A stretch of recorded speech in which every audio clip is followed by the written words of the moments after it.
ഇന്നൊരു ഈവനിങ് വ്ളോഗാണ്. ഇന്ന് നമ്മൾ പോകുന്നത് ബദായിലോട്ടാണ്. അപ്പോൾ വളരെ ബ്യൂട്ടിഫുൾ ആയിട്ടുള്ള അടിപൊളിയായിട്ടുള്ള സ്ഥലമാണ് കേട്ടോ ഇവിടെ. അപ്പോൾ ഈ ഒരു എൻട്രൻസ് തന്നെ നല്ല ഭംഗിയുണ്ടായിരുന്നു, ആ ഒരു മരങ്ങളൊക്കെ കാണാൻ വേണ്ടിയിട്ട്. ഇത് ഭയങ്കര പീസ്ഫുൾ ആയിട്ടുള്ള സ്ഥലമാണ് കേട്ടോ. ആളുകൾ വരാനുള്ള നേരം ആയിട്ടേ ഉള്ളൂ. വൈകുന്നേരം ഒരു ഇരുട്ടൊക്കെ ആയി കഴിഞ്ഞിട്ടുണ്ടെങ്കിൽ അത്യാവശ്യം ആളുകളൊക്കെ വന്ന് ഇവിടെ ടൈം സ്പെൻഡ് ചെയ്യാറുണ്ട് കേട്ടോ. അധികം കാണാനും കളിക്കാനും ഒന്നും സാധനങ്ങളില്ലെങ്കിലും ഈ ഒരു അറ്റ്മോസ്ഫിയർ എന്ന് പറഞ്ഞാൽ ഭയങ്കര കാമാണ് കേട്ടോ. അപ്പോൾ എനിക്ക് ഇങ്ങനത്തെ സ്ഥലങ്ങളാണ് കേട്ടോ കൂടുതൽ ഇഷ്ടം. ഒരുപാട് ക്രൗഡുള്ള സ്ഥലങ്ങളെയും കാട്ടിലും എനിക്കിങ്ങനെ മല, കാട്, കുന്നുകൾ, അതുപോലെ ഇതുപോലെ പീസ്ഫുള്ളായിട്ട് ഇരിക്കാൻ പറ്റുന്ന സ്ഥലങ്ങളാണ് കേട്ടോ എനിക്ക് ഏറെ ഇഷ്ടമുള്ളത്. അപ്പോൾ നാട്ടിലാണെന്നുണ്ടെങ്കിലും നമ്മൾ ലിജു വന്ന് നാട്ടിലേക്ക് വരുന്ന സമയത്താണെന്നുണ്ടെങ്കിലും നമ്മൾ നേരെ പോവുക ചുരം കയറാനാണ് കേട്ടോ. നമ്മൾ രണ്ടുപേരും മാത്രമായിട്ട് നമ്മൾ എന്ത് ചെയ്യും, ചുരം കയറി മുകളിലെത്തിയിട്ട് ഒരു ചായയും കുടിച്ചിട്ട് താഴത്തോട്ട് ഇറങ്ങിപ്പോരും കേട്ടോ. ആ ഒരു മൊമെൻറ്റ് എന്ന് പറഞ്ഞിട്ടുണ്ടെങ്കിൽ ഭയങ്കര രസമാണ് കേട്ടോ. നമ്മളെ മൈൻഡൊക്കെ ഒന്ന് ഫ്രഷ് ആക്കി എടുക്കാനും നമുക്ക് നമ്മുടേതായിട്ടുള്ളൊരു സ്പേസൊക്കെ, നമുക്ക് നമ്മുടേതായിട്ടുള്ള നിമിഷങ്ങൾ എന്നൊക്കെ പറയില്ലേ, അങ്ങനെയൊക്കെ കിട്ടുന്നൊരു സ്ഥലമാണ് കേട്ടോ ഇങ്ങനെയുള്ള സ്ഥലങ്ങൾ. ഒരുപാട് ക്രൗഡായിട്ടുള്ള ഏരിയാസിനെക്കാട്ടും എനിക്കിഷ്ടം ഇങ്ങനെ കാമായിട്ടിരിക്കാൻ പറ്റുന്ന, ഇങ്ങനെ പ്രകൃതിയോട് ഇണങ്ങി നിൽക്കുന്ന സ്ഥലങ്ങൾ കാണുക എന്നുള്ളതാണ് കേട്ടോ.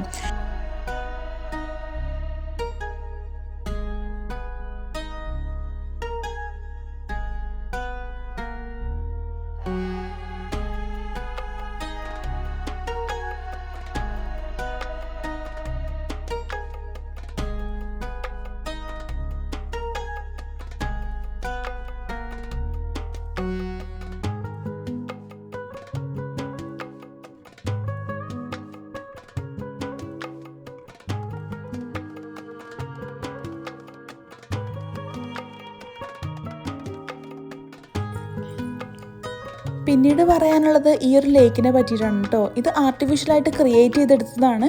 കണ്ടാൽ പറയില്ല കേട്ടോ ആർട്ടിഫിഷ്യലായിട്ട് ക്രിയേറ്റ് ചെയ്തെടുത്തതാണ് എന്നുള്ള കാര്യം. അത്രയ്ക്ക് മനോഹരമായിട്ടുണ്ടായിരുന്നു. ഇവിടെ കയാക്കിങ്ങും ബോട്ടിങ്ങും ഒക്കെ ചെയ്യാം. അതിനുള്ള എമൗണ്ട് കൊടുത്തിട്ടുണ്ടെന്നുണ്ടെങ്കിൽ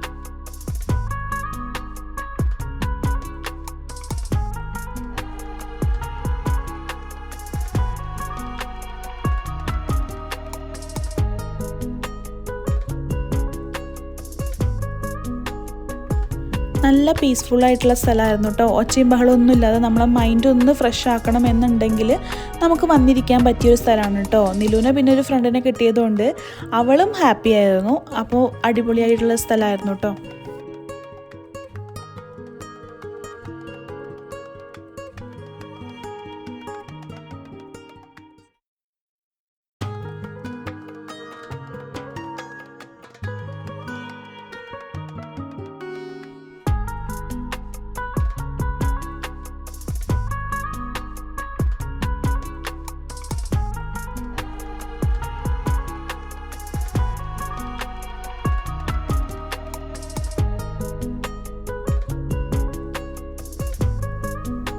പിന്നീട് അവിടെ നിന്ന് ഇറങ്ങിയിട്ട് നമ്മൾ നേരെ ലുലു മാളിലേക്കാണ് കേട്ടോ പോയത്. കുറച്ച് ഷോപ്പിങ്ങും കാര്യങ്ങളൊക്കെ ഉണ്ടായിരുന്നു. പിന്നെ ജസ്റ്റ് ഒന്ന് ചുറ്റിയടിക്കാം എന്നുള്ള രീതിയിൽ ലുലു മാളിലേക്ക് പോയിട്ടോ. ഇവർ രണ്ടാളും നല്ല ഫ്രണ്ട്സ് ആയിട്ടുണ്ടായിരുന്നു കേട്ടോ.